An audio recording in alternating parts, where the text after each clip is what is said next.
Hello, I'm Shawn Pomaville Size, Executive Director of the MotorCities National Heritage Area, and I'd like to welcome you to episode 19 of MotorCities at Home, entitled You Have to See It to Be It: The Importance of Role Modeling and Mentoring for Women in the Auto Industry. For those of you who don't already know, the MotorCities National Heritage Area is an affiliate of the National Park Service with the mission of promoting and preserving the unique stories of how the region of Southeast and Central Michigan put the world on wheels. Heritage areas use a grassroots, community-driven approach to cultural and economic development to inspire pride of place and enduring stewardship. I want to thank our sponsors for helping us with today's episode, and they are DTE, United Auto Workers International, Don Nicholson Enterprises, and the Henry Ford Museum of American Innovation. As part of our diversity, equity, and inclusion work, we began a program called Many Voices, One Story, designed to discover and share the lesser known, or in some cases completely unknown, accomplishments of a host of contributors to the automotive and auto labor story. One of these lesser known groups is women in automotive. March is Women's History Month, and we are making a concerted effort to document and promote the contributions of women in automotive so that future generations will continue to emulate their efforts and be adequately and fairly represented in the industry. Because although women are almost half of the U.S. labor force now, they represent fewer than a quarter of the automotive workforce. Modern women and men have the privilege of living the legacy of women's rights.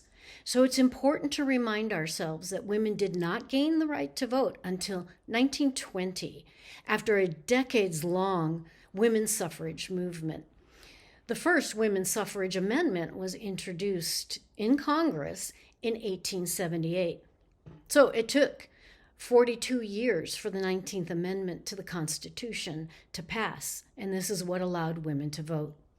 This happened during a time when women had no property rights, and nearly all professional occupations were closed to them, never mind the right to vote. Fast forward now to 1960, when the women's liberation movement, also called the second wave of feminism, occurred. This movement was focused on equal pay, equal opportunity, and greater personal freedom for women.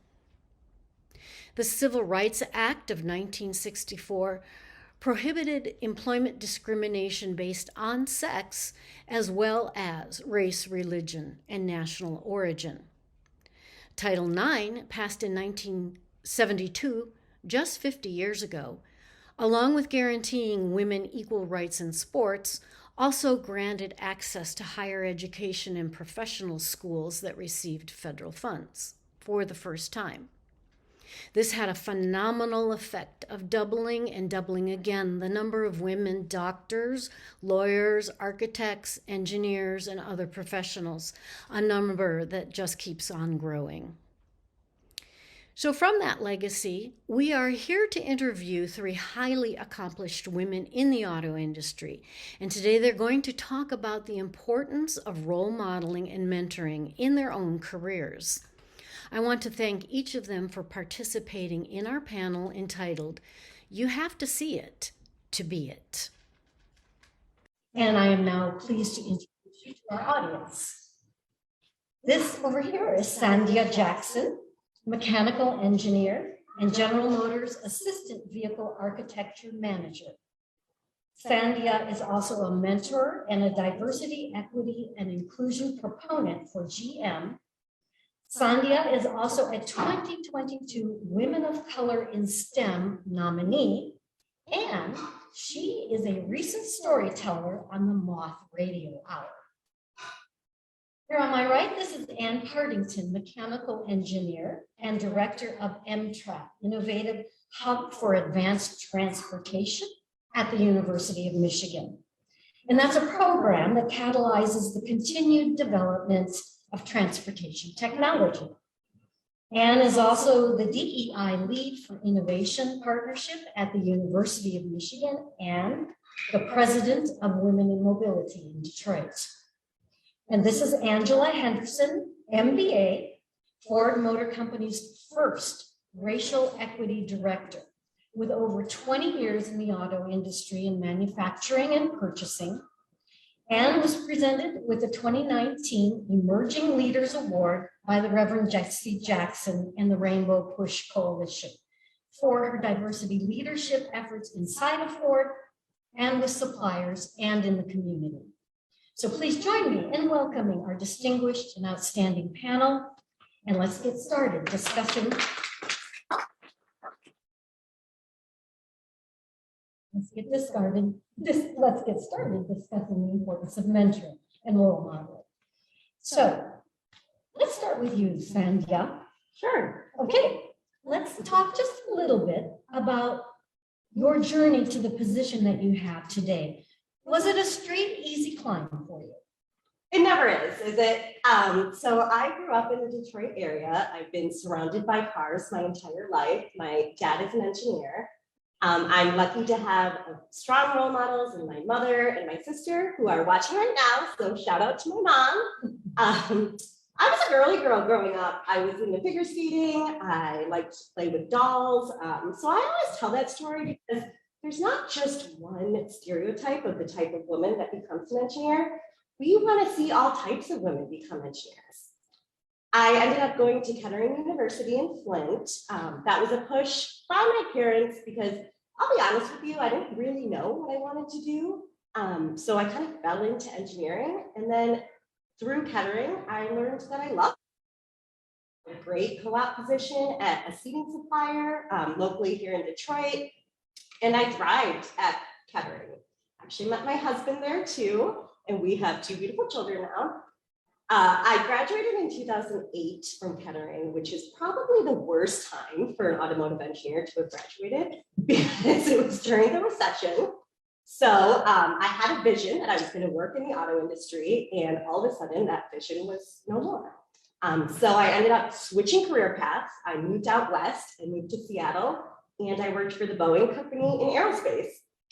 I knew nothing about aerospace, but I worked in interiors, which is my specialty. And I got to see that while the product is different, the engineering and the problem solving behind it is very similar. But I knew I wanted to come back to Michigan because Michigan is my home. So when the auto industry started picking up again in 2011, I moved back and worked for General Motors. And I've been with GM for 10 years now. I've seen all different parts of the vehicle. Like I said, interiors is my favorite because I love working on products that every single person who enters the car touches. Even if you're not a car person, you're gonna interact with the steering wheel. You're gonna interact with my cup holders. So I love working on interiors, but right now I've actually transitioned to the advanced vehicle department where I'm getting to work on really early concept vehicles, which is exciting to be at that cutting edge of technology. Great. Okay. Anne, let me turn to you. How about you? Tell us about your current position, if it was a straight, easy climb. It was definitely not what I would consider a typical journey. So I worked for 15 years at General Motors, and then I worked for 6 years at Fiat Chrysler. Every one of those experiences across product development, all the checkbox kind of jobs that we say are important are so important because they help inform the story. They create broader perspective of understanding, how to match what you're working on with consumer requirements, regulations, design, sustainability of technologies, etc. So I've been a design release engineer. I've worked on the line for body sealing. I have worked in human factors, total vehicle integration, program manager. And then I went over to the dark side. They asked me to be an experiment and go to global purchasing, which I winded up absolutely loving because you sit in the middle, you're sort of like a hub and a spoke with all the cross-functional organizations. You have an opportunity to work globally, which is fantastic, and you have clear measurables of your impact every day. So I worked across basically every vehicle system except for chassis in case someone's going to throw an axle question my way. I don't think I could answer it. And then I went to work in the accelerator space. It was really hard to leave the automotive industry because I really have a passion for it. but I saw a gap to really get our translational technologies, our innovations further along so they can be industry ready. So I worked for an accelerator for a couple of years, still do a lot of mentoring in the automotive industry, still work with a lot of suppliers and OEMs that I used to work with. And now I run a program where we work with all of the public universities in the state of Michigan, and we pull those early stage, really high potential translational technologies, and we work on matching those with industry requirements or regulations that might be coming. So I work on everything from renewable energy to infrastructure to ADAS, etc. And even today I was 2 minutes late because we were working on a deal, but I just really love it because it's an opportunity to contribute back to an industry that I really love and have a passion for. That's great. Fascinating. Okay, Angela, tell us your story now. I don't know if y'all have time. My story didn't start off traditional. I was a non-traditional college student. So I worked full time and I had 2 children now while I was in college already. But I finished college and with a business degree. And it ended me at Ford for a temporary position that has turned into 20-something years later. I am still there. But my first introduction in the automotive industry was actually in high school. I co-opted at General Motors, powertrain warranty plant, in the powertrain engineering department. And I thought that I was going to go into engineering. That was, where I wanted to go. However, life happened and I had to change my major right away. Like, oh, okay, I have a baby, so I'm not leaving the state. I need to stay close to home. And I had a scholarship at Maryville College, and so I went into business. So when I finished, I had worked at General Motors until I graduated, and there was a recession happening at that time too. So typically, General Motors would hire their interns into the company after working there, but it didn't work. And so I started working in Henderson Hospital, and I worked there through college. And then after finishing college, I started at Ford with a temporary position in our manufacturing engineering division. And 2 years later, I was hired into Ford. During that 2 years, we talked about mentorship and the importance of it. My first boss at Ford was an amazing mentor for me. He's a mentor for my own personal career development, but he modeled what leadership looked like for me. So because I had switched my career from engineering to business, I wanted to always be a manager of people. I knew that I wanted to move up. But once I got into Ford and started looking at, all of the possibilities that I had purview to at that moment, I started to realize that I need to understand the business of manufacturing and product development in order to be the most effective manager that I wanted to be. So I put my career plan out and I started working it. I worked in manufacturing and dimensional control for several years. I went to every assembly plant that we have with the exception of 2. I'm still trying to get there, to Oakville and Hermosillo. But every stamping assembly plant in North America, I was able to go into every body shop and work with the team on their equipment, but also their measurement strategy. I moved over to product development where I spent several years working on diesel products. And then when I finished my MBA from Morris Tech, I moved into purchasing, where I spent the majority of the latter half of my career supporting all of the functions for PD and manufacturing. And it was an amazing opportunity because not only was I able to apply, my knowledge and experience from both manufacturing and product development, but I was also able to travel the world. I spent 6 months in Mexico launching the Fiesta, the very first Fiesta to North America, and working on 4 model programs in Germany for 9 months before moving into leading the F-250 program, which I led for most of the product life cycle before I moved to Brazil for 3 years to run the EcoSport program down there for 7 regions to launch. So that was an amazing opportunity. Coming back from that, I worked in interiors. Nice. So I worked in interiors for about 10 months on seats specifically, where I was Very helpful on seats, right? Where I was the global commodity lead there for about 10.5 months before I was promoted to be the head of supplier diversity. And that's where my life changed. Passion, purpose, and paycheck aligned. And I was able to see the fruits of my labor in ways that I had never seen or felt before. And I got paid to do it. So I was like, is this real? I did that for about 2 years. And then I was promoted to the director of autonomous vehicles for our SUVs for both Ford and Lincoln. So I had 34 programs globally. that I was responsible for. And then COVID happened. And midway through 2020, I was appointed to this role that I'm currently in right now, and I moved over to HR as the racial equity director to support the need of the business. So that's what I'm doing right now, and it's an amazing, amazing opportunity. But as you can see, not traditional and a whole lot of twists and turns. Yes, and a lot of different experiences in everybody's background, so it's exciting. So let's talk a little bit about mentorship. You started us off on that. Let's talk about female mentorships. And did you have any role models growing up or in the field of work that you are in now? Absolutely. So I definitely have to give a shout out to the strong women in my family, particularly my grandmother and my mom. It sounds cliche, but she was about 4'7", my grandmother, and a single wave of her finger could command so much respect because she gave respect. And she always said, you know, she had wished she had gone to college, but she was in a family situation where she had to raise 5 younger brothers and sisters because the parents had passed away.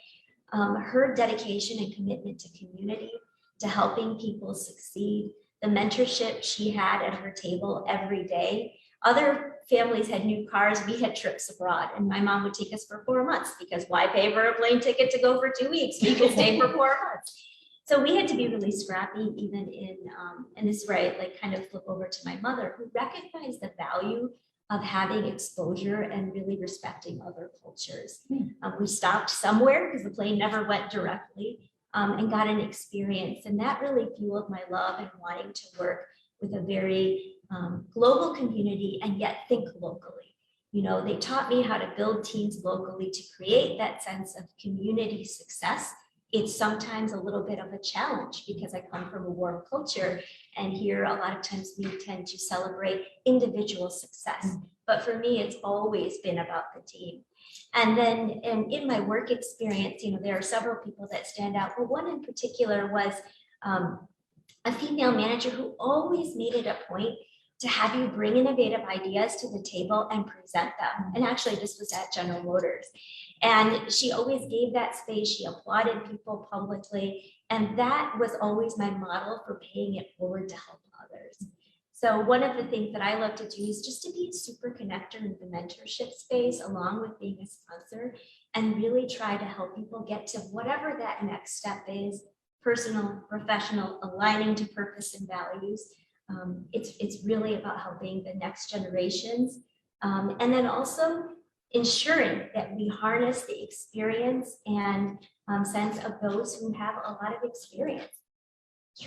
And we marry those two and help that inform how we move forward.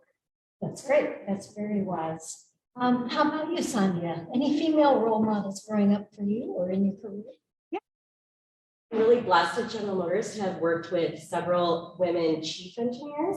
I got to work with chief engineers on truck programs, on battery electric programs, and it's been fantastic to see, to pull from them their experiences rising the ranks at GM, and even just subtle things like how do they dress at work and what do they wear to manufacturing plants. I mean, it sounds like a small thing, but when you don't see that as a woman, you don't know what's expected from you. So being able to just really look up to them and maybe mimic their actions has helped me grow as an engineer as well. Great, great. And you, Angela? Yeah, I've had some amazing women that I have had the opportunity to observe from afar. And also a few that I've actually worked for. You know, working in a male-dominated field, you don't always get the opportunity to work with women or work for women. But the few that I have worked for have truly been impactful. One that I will call out, Lori Andrzejewski. She's now retired, but I remember one thing that she told me that I always tell others to help them with their confidence is put yourself in the shoes that they are in, and you walk in and say, I am at that same level. So if you're going to talk to a VP, I am a VP, right? Because you are the expert of what you're coming in to speak for. And if you reaffirm that to yourself, then your confidence exudes. So that's something that I share with many people that I mentor is telling them, put yourself in my shoes, right? You're an L5 too, so come on, you're an L4 too. you're this, you're a manager, you're a director, you are, and making them realize the power that they actually have, because they're coming to give you something, right? So that's one of the people that I admired the most. But then there were women outside of Ford in my experience. Like I said, I worked through college, that they were mentors that showed me what not to do, right? I think that's important to recognize as well, that people model behaviors that we want to have, but also pay attention to those behaviors that we don't want to model. And so for me, a lot of why I wanted to be a manager of people is because my past experiences prior to Ford, I was like, oh, I never want to work for a female like this, right? Or like that. And so I paid attention to people over time, and really picked up those qualities that made me feel good, like I belong, like I was valued. And then I try to model those as much as possible so that I never have anyone come across and say, I don't want to be like Angela. So you kind of led right into our next question.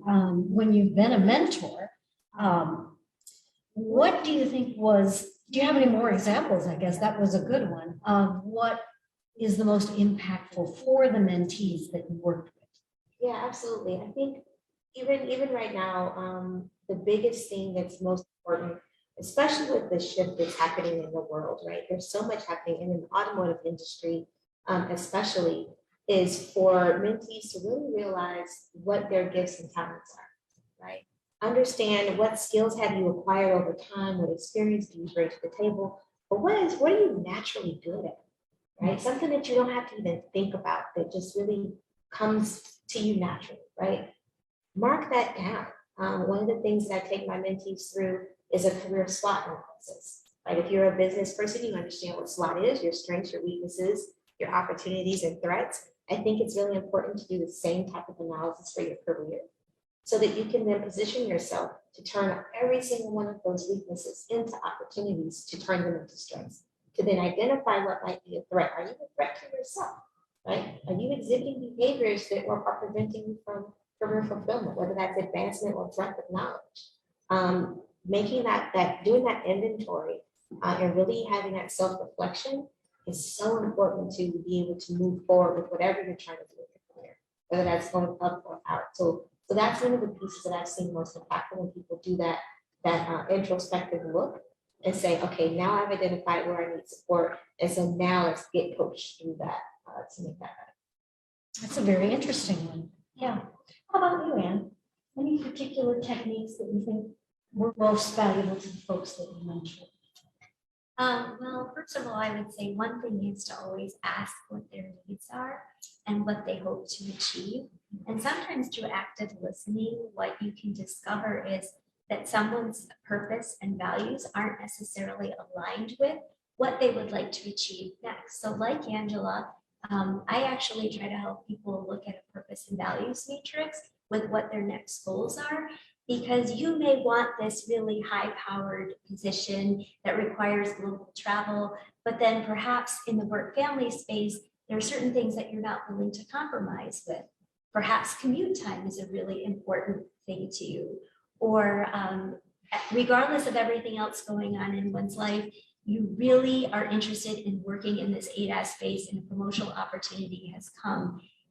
How can you assess that and really take that risk and feel comfortable that it will work out? Because over the years, what I've learned is everything always works out. The worst emergencies, the worst personal crises, they come to some kind of conclusion and you move through it. May not always be the outcome you want, but there's a lesson learned there can really help inform.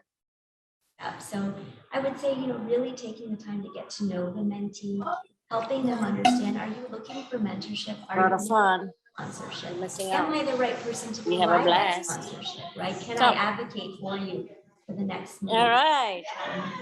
And then really helping them think through what they want in terms of their purpose, values, careers, professional and personal goals. So that would be some of that. Well, it'll get done That's faster. great advice. We'll have more people. And you, Sandya.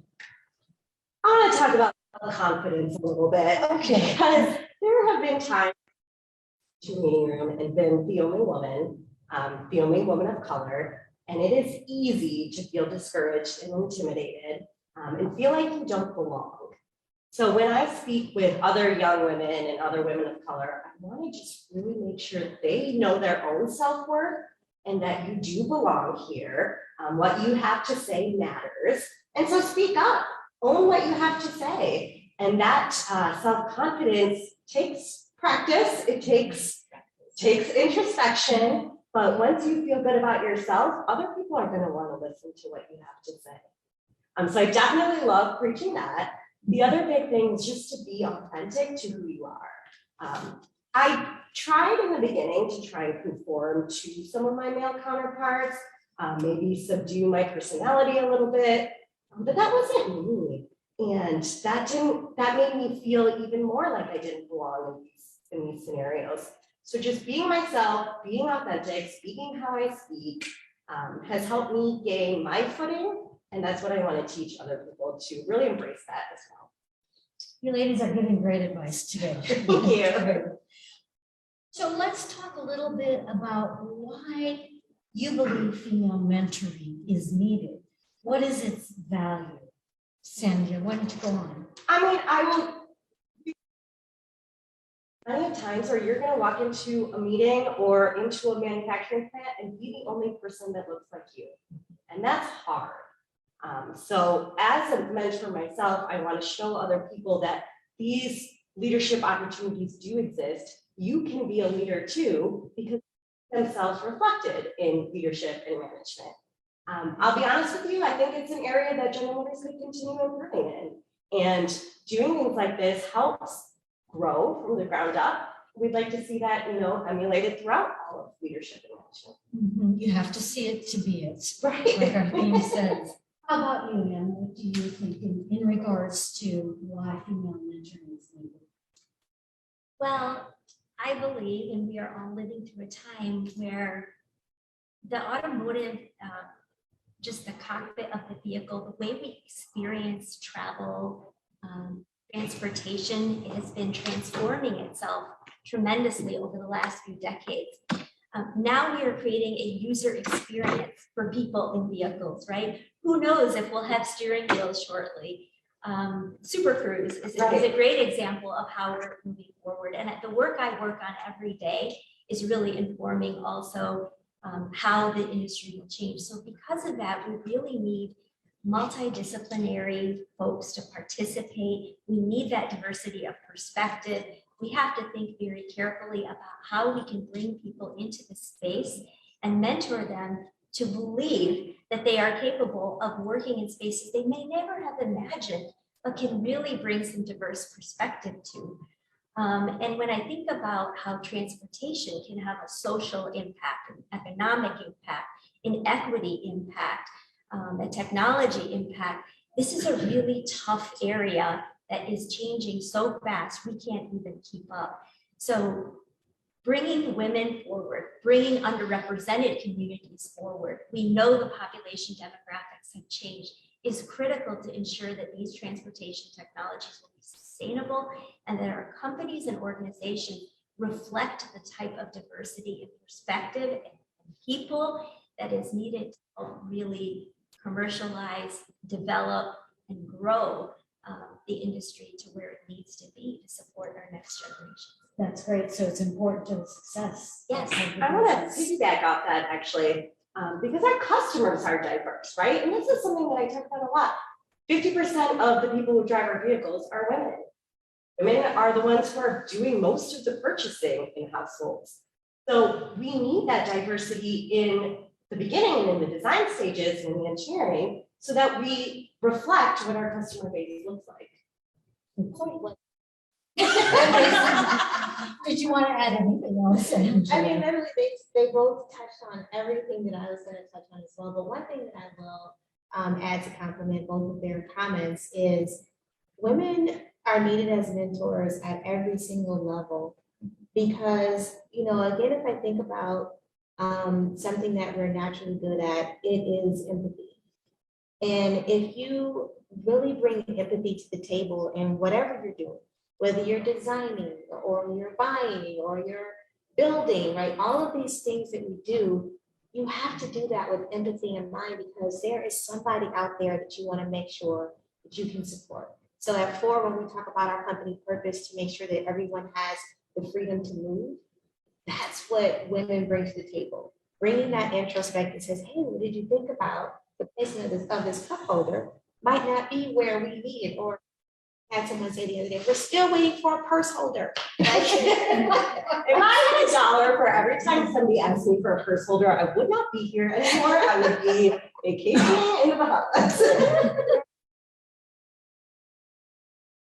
And like I said, at every single level of the company, whether that's on the plant floor, because that environment is different, or if it's in the C-suite, right? Having people see things from a different viewpoint, I think is probably the most impactful thing that women bring to the table.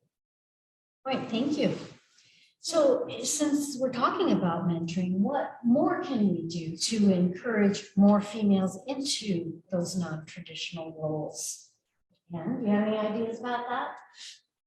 Well, it is such a great example of what is being done here today.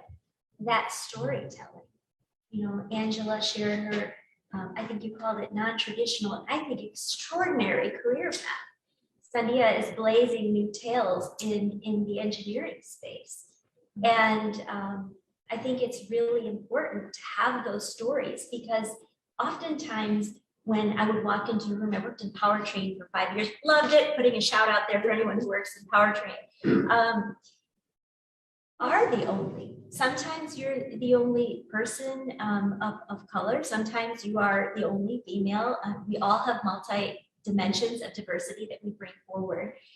And it's important to be able to connect in and have that representation.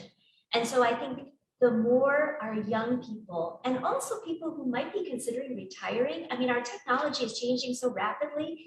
25 years ago, and I hope I don't get myself in trouble here, my engineering degree doesn't mean as much, but the continuing education that I'm getting, certifications, things I'm teaching and learning myself every day, these are readily attainable and can be for anyone in any stage of their career.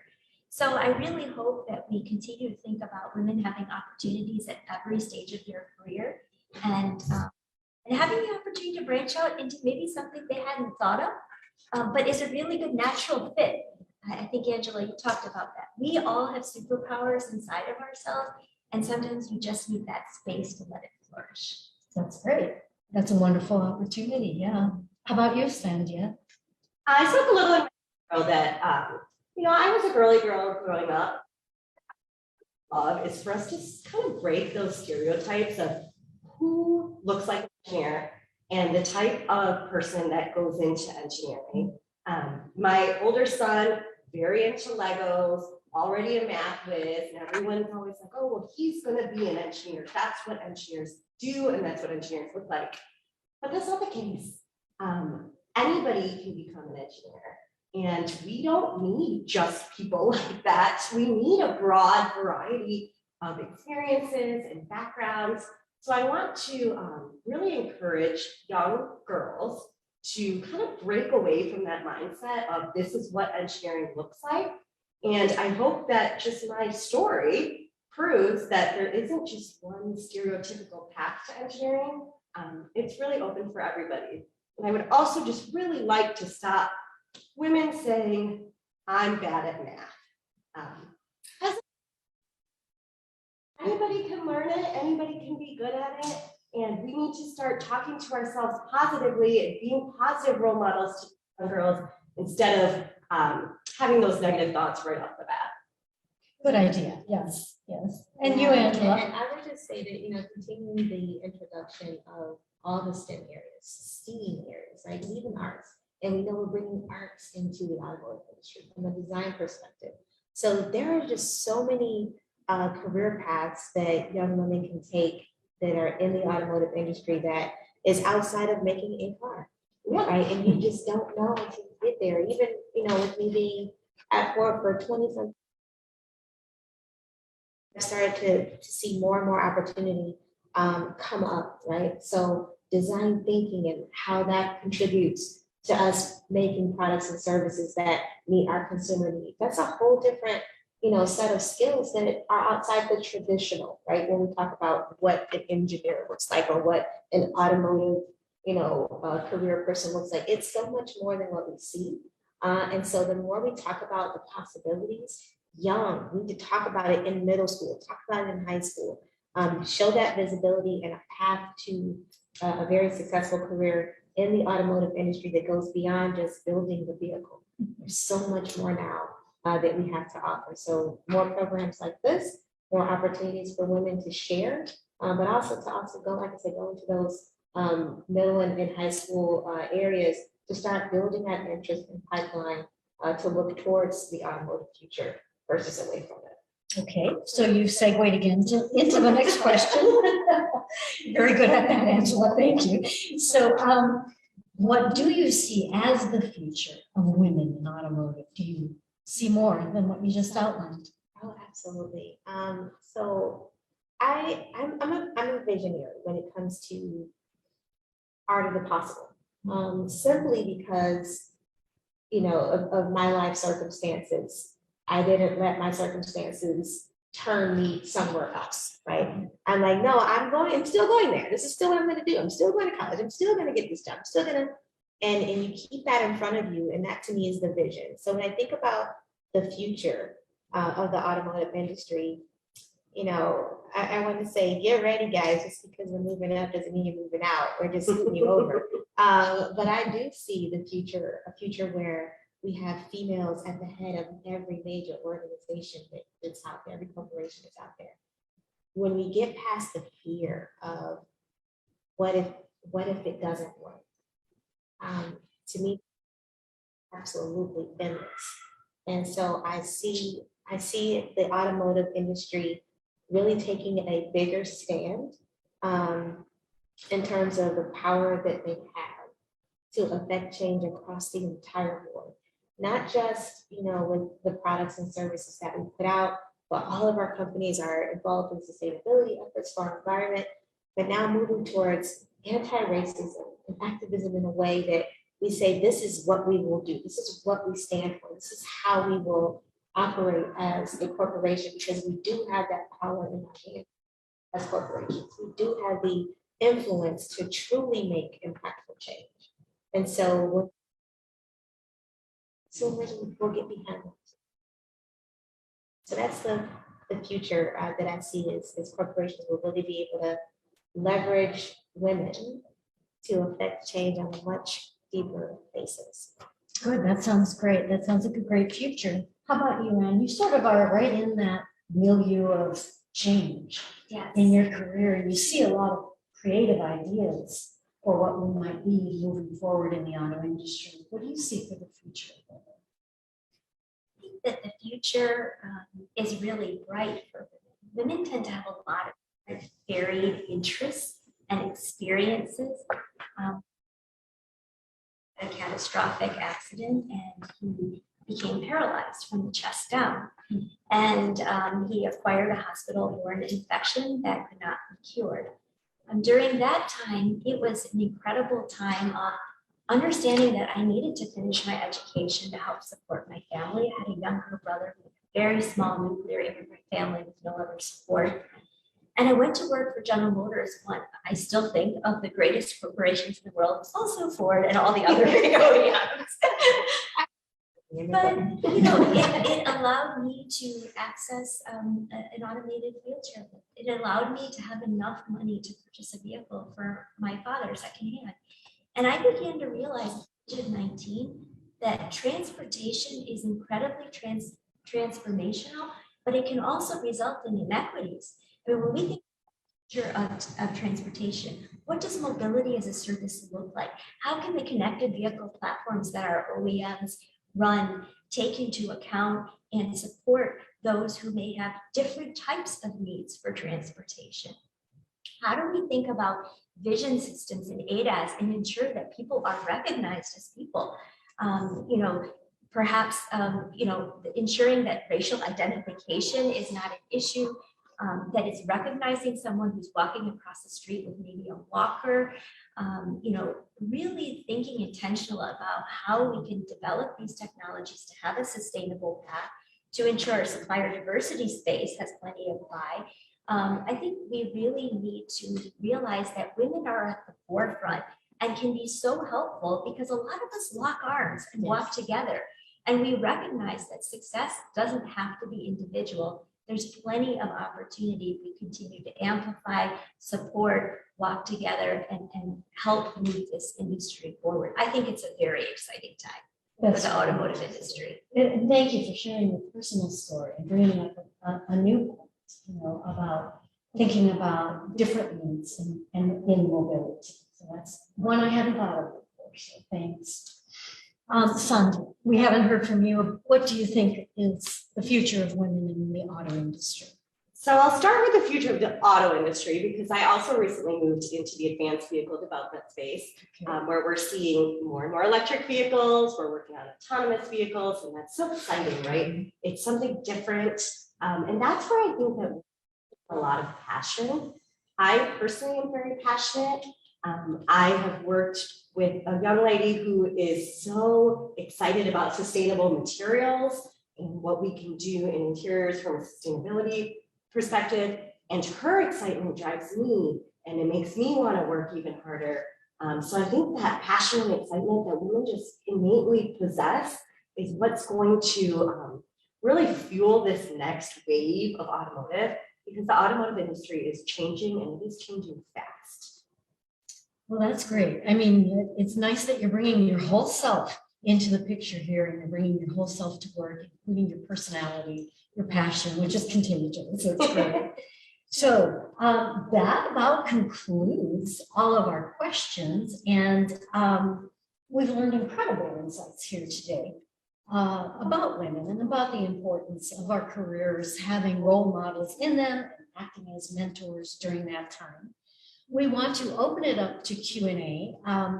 To those of you on Zoom also, you may type a question in and we'll be able to see it here if you'd like to ask any of our panelists a question. And members of our audience here, you also may ask questions of any of the panelists, and we'd be glad to entertain them if you have them. So anyone here in the museum have a question? Yes, Cynthia. I have a question. So, I know that the pandemic, more women have left the workforce in the pandemic, and that there's going to be a moment of recovery when they choose to come back in. Why should they choose auto? So abruptly, about 2 years ago, exactly to the date, we all moved virtual, and it was a nightmare. I had 2 young children who suddenly were pulled out of school, and I was trying to work. My husband has a full-time job as well. We've got 2 rambunctious boys. It's loud, everything's crazy. And I was like, I don't think I can do this. I had my moments where I needed to take a deep breath. But what was so wonderful is that my company allowed me flexibility to take those moments. They understood the difficulties.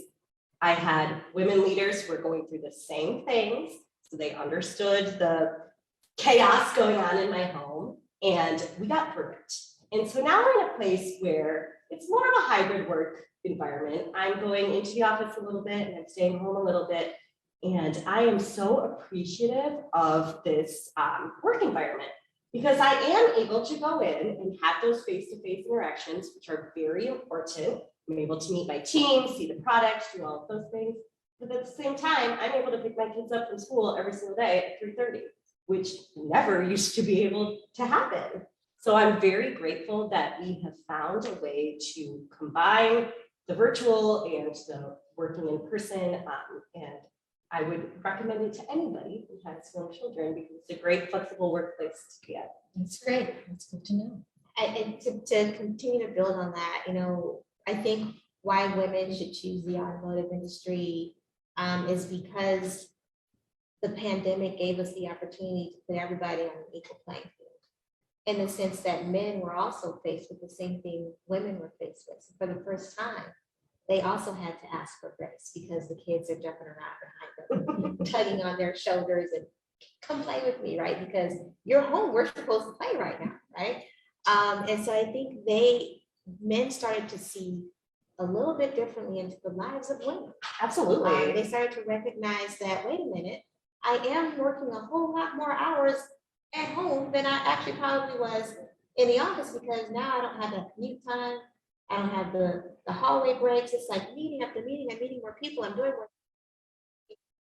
And 5 p.m. sometimes, right? I might check out a few minutes here or there because I have to tend to the kids or the dog that's getting my attention, right?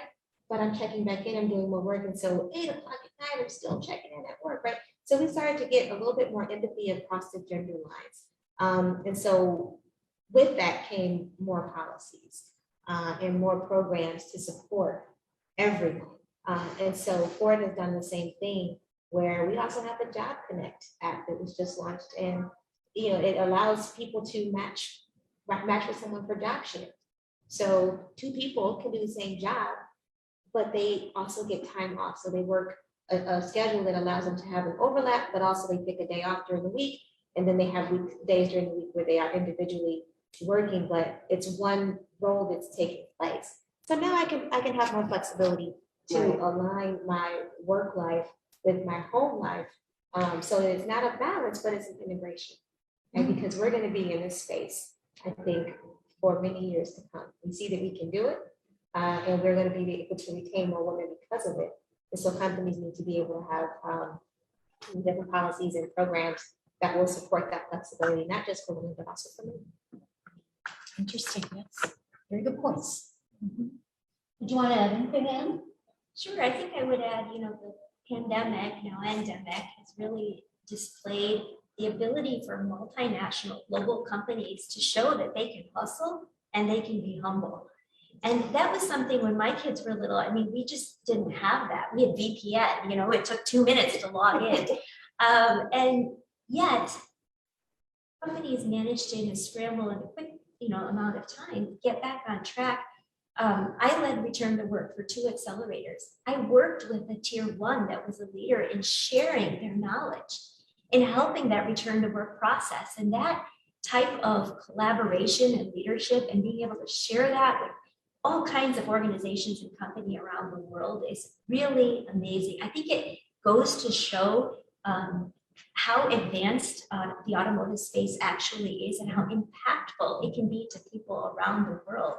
To me, that is a very exciting thing about the automotive industry, and one I would encourage women with, and also to think not only that, you don't have to be a technical leader. We all happen to have technical backgrounds, but you don't have to be a technical leader.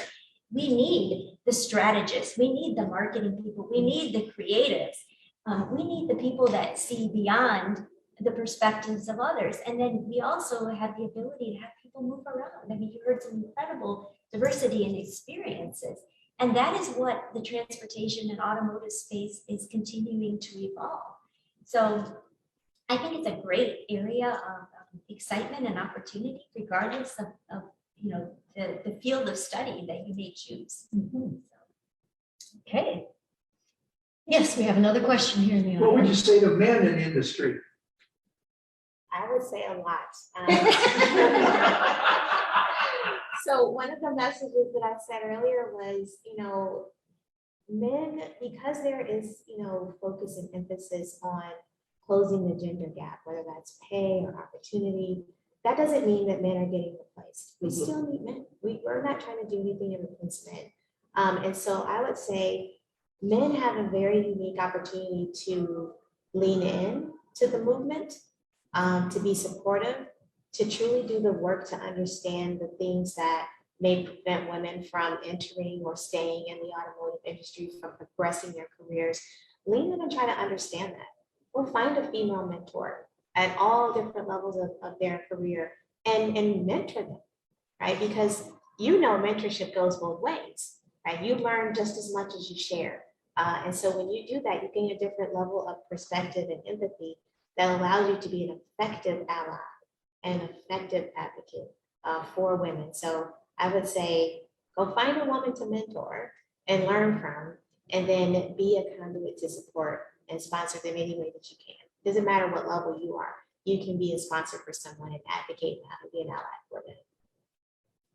Very well said. Anyone else? I was going to ask you to talk about the Automotive Women's Foundation. Oh, yes, we would love to. And Yes, the Automotive Women's Alliance Foundation. It's a wonderful organization that I just joined last year. And I have the honor of being the vice president for industry outreach. The organization really focuses on providing opportunities for women in the industry to not only network with each other, but also support each other, develop from a development perspective. We have a lot of people who are able to come together across different organizations. I mean, Ann and I met, I think the first time from a purchasing perspective. I think from the companies that we work for, but then we came back together through AWAF, and both of us are now on the board of AWAF.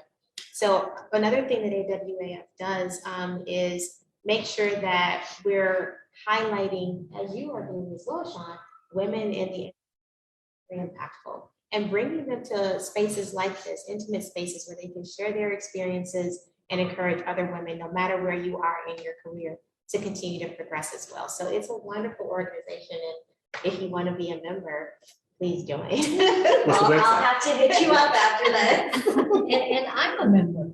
And so MotorCities National Heritage Area decided to join so that we could represent nonprofits and the historical side of automotive and the cultural side. So a little bit new perspective and to talk about the importance of those things.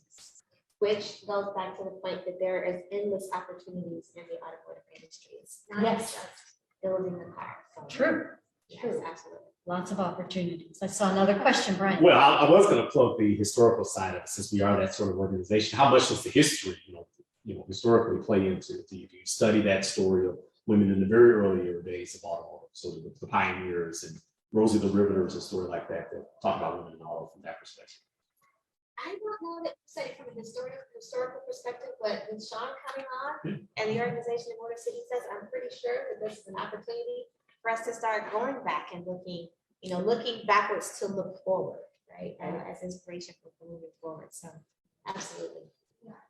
So I have a question, since you guys are all accomplished in your careers. I'm, just kind of starting and coming into the automotive industry. I'm a senior, getting ready to graduate, and I'm actually have job placement ready for me at General Motors in June. But something that I have gotten multiple times, being the only female in my program, and also being the only student in my program to have an internship all 4 years in college, I've gotten a comment a lot of times, well, if I was a girl, I would get that too.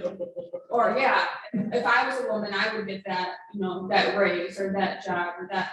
So I'm curious, have you guys ever had an opportunity at work where you kind of like climbed the ranks and have gotten comments like that about, well, you didn't earn it, it's because you're a female, and how you would respond to that? We're all laughing because we've all heard it many times. First off, know your worth, right? I talked about the self-confidence. You are here because you belong here. You worked just as hard as everybody else, if not much, much harder than everybody else to get where you are. So believe in yourself, even if nobody else does.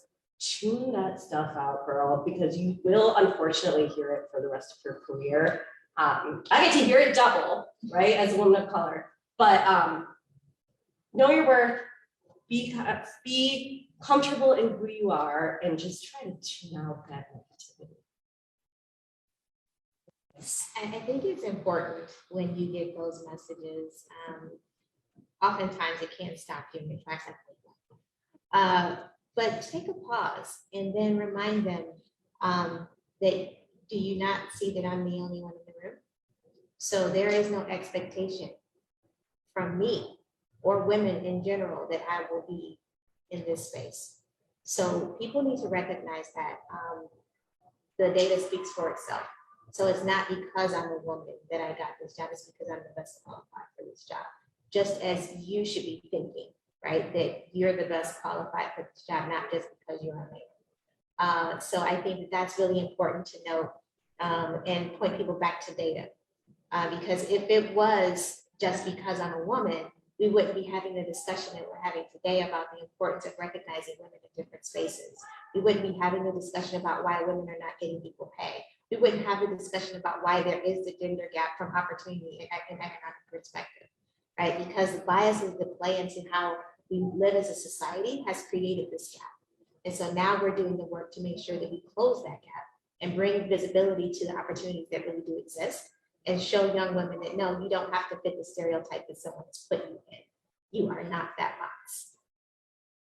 Thank you. And I think with that, we'll bring this to a close. I want to thank each of you for contributing to a marvelous body of knowledge that we've gained today. Let's give them a round of applause. And to Angela and to Sandya. I also want to thank our members of the audience for being here today, and again, our sponsors, and UAW, DTE, Don Nicholson, and the Henry Ford Museum of American Innovation. And I also want to say, if you enjoyed today's program, please consider becoming a member of the MotorCities National Heritage Area, motorcities.org. I want to close with a quote by Deb Haaland. She's the United States Secretary of the Interior, under which National Park Services sit and the National Heritage Areas sit. And she recently said when she was growing up, she said, let me quote her, "When I was growing up, there weren't many women in elected office and even fewer Indigenous people. How was I to know it was even possible?" Lack of representation sends a powerful message. So don't be afraid to be the first. I think someone said that on our panel. Don't wait for someone to ask you. Step on the stage and stop worrying about failing, because just showing up is part of the work and moves you one step forward. So I want to thank all of you for stepping on the stage of mentoring. We can all see why you are such wonderful mentors. And, you know, I'm sure the people that you do mentor appreciate it. And just as you appreciate your own mentors. Thank you for being role models for the future of women.